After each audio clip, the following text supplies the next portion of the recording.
سورۃ الدخان میں اشارہ کیا گیا ہے وہ لیلۃ القدر کی رات ہے، اور لیلۃ القدر رمضان کی رات ہے، 15 شعبان کی رات نہیں ہے۔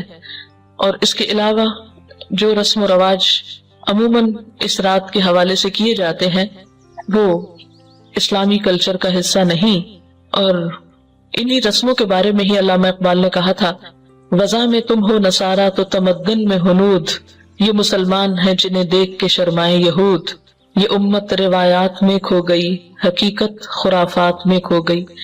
تو بات یہ ہے کہ خرافات اتنی عام ہو گئی ہیں کہ اصل حقیقت ہماری نظروں سے اوجھل ہو گئی ہے۔ میکسیمم جو کرنے کا کام ہے وہ یہ کہ روزے رکھیے، اور وہ بھی 15 کے بعد نفلی نہیں، اگر پچھلے سال کے آپ کے کوئی چھٹے ہوئے ہیں تو ان کو پورا کر لیجئے۔